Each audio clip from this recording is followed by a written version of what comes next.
All right, let's jump right in. We're heading to Isfahan, Iran, to check out what is, without a doubt, one of the most incredible public squares in the entire world, Naqsh-e Jahan Square. I mean, just look at this place. It's absolutely breathtaking. Its name in Persian, Naqsh-e Jahan, literally means image of the world. And honestly, when you take in the sheer scale and the genius of its design, yeah, you totally get why they called it that. But that begs the question, right? What does it actually take to build an image of the world all in one spot? Well, for starters, it takes a ruler with a vision, a really, really big ambition. And that's where our story kicks off. So let's talk about the guy behind this whole thing, Shah Abbas the Great, and the huge problem he was up against. To really get what Shah Abbas was trying to do, you gotta picture the situation in 1598. The Safavid Empire, it was kind of a mess. It was really decentralized, meaning you had all these different military groups and regional factions basically fighting each other for control. On top of that, they were getting squeezed by powerful rivals like the Ottomans and the Uzbeks. Not a great spot to be in. His solution? Absolutely brilliant, strategically speaking. He decides to move the capital from Qazvin, which was pretty vulnerable, and plops it right down in the center of the country, Isfahan. This was a genius move for two reasons. One, it made the capital way safer from attack. And two, it gave him much better access to the super important trade routes in the Persian Gulf. See, Shah Abbas wasn't just thinking about defense. He wanted to completely transform the entire political system. He was sick of the infighting, especially from powerful military groups like the Qizilbash. His big idea was to create one single magnificent capital that would be the undeniable center of everything: power, money, religion, for his whole empire. And the beating heart of this new capital? It was this square. And you have to understand, this wasn't just a pretty plaza, oh no. It was literally a blueprint, a physical model for his brand new centralized society. The layout itself is incredible. It tells you everything you need to know. Each of the four sides of the square was dedicated to one of the four main pillars of his society. You've got the government, public religion, the royal family's private worship, and of course, the economy. I mean, talk about a masterclass in urban planning. Okay, let's take a quick tour. On the west side, you're looking at the Ali Qapu Palace. The name means something like the High Gate. And from those amazing high balconies, the Shah would host these huge parties and watch polo games happening right down there in the square. This was the seat of royal power, literally looking down over everything. Then you turn to the south side and boom, the incredible Shah Mosque. It has the biggest dome in the whole city. And it was built specifically to be the new main spot for public Friday prayers, taking over from the older main mosque. This was faith on a grand public scale. Now look directly across from the palace, on the east side. That's the Sheikh Lotfollah Mosque. And this one's totally different. It's much smaller, way more intricate and delicate in its design. See, this was the private mosque, just for the royal family and the court.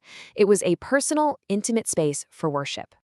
And to finish our tour on the north side, you've got the Qazari Gate. This massive, beautiful gateway is the grand entrance to the Isfahan Grand Bazaar, which, by the way, is one of the oldest and biggest markets in the entire Middle East. This right here was the economic engine of the whole empire. So there you have it, the four pillars of society, all laid out in stone and tile. But a square this huge wasn't just meant to be looked at, it was meant to be lived in. So let's talk about how it came alive with people, with culture, and, get this, a really clever architectural secret. From day one, this square has been all about people. I mean, look at this 17th century drawing, it's just buzzing with activity. And then look at it today. It's still this lively place where everyone gathers. It was designed for life, and that's exactly what it's been used for. Just try to picture it back in the day. During the daytime, the whole square would be filled with tents and stalls, all kinds of merchants selling their goods. You'd have entertainers like actors and jugglers putting on shows. There were huge public ceremonies for things like the Persian New Year. And yeah, they played polo, the national sport, right there in the middle of it all. And this wasn't an accident. Shah Abbas worked hard to create this lively vibe. He turned Isfahan into a truly global cosmopolitan city. For example, he brought in 300 artisans from China just to teach the Persians how to make amazing porcelain.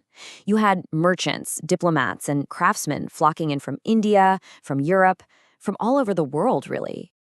Okay, but here's where we get to that little secret I mentioned. There's a really cool architectural puzzle hidden right in plain sight.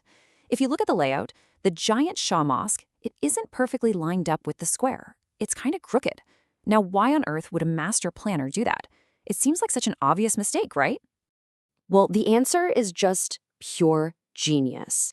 The architect, a guy named Sheikh Bahai, had a problem. All mosques have to face Mecca, right? But the square wasn't oriented that way. If he built the entrance perfectly straight, the massive doorway would block the view of the even more massive dome behind it. So he came up with this brilliant fix. He angled the entrance. You walk in, make a little half turn, and that ensures that the dome, the absolute showstopper of the whole mosque, is perfectly visible from basically anywhere in the square. So clever. It's that kind of brilliant thinking that has given this square such a powerful, lasting legacy. I mean, it's still wowing people hundreds of years later. And people were impressed right away. There was this Italian traveler, Pietro della Valle, who visited in 1617 when it wasn't even finished yet, and he was just stunned. He actually wrote that he would put it above the famous Piazza Navona in Rome. Coming from a 17th century European, that is some seriously high praise. And that legacy has just kept growing over the centuries. From when it was finished back in 1629, to getting all that praise from early travelers, to being named a UNESCO World Heritage Site in 1979. Heck, it's even on Iran's 20,000 rial banknote today. Its importance is it's off the charts. But, maybe the best part of its whole legacy is that this isn't some dusty old relic. It's not a museum piece you just look at. 400 years on, it is still the living, breathing heart of Isfahan. It's a place where families hang out, people do business, and they come to pray. It really is an absolute masterpiece of city planning. It's a timeless symbol of a golden age, and it's a treasure that's now protected for all of us, for the whole world. And all of this leaves us with one last big question to think about. Naqsh-e Jahan Square was built to be an image of the world for its time. It makes you wonder, what are the public spaces we're building today, and how will they define our world for the people who come hundreds of years from now?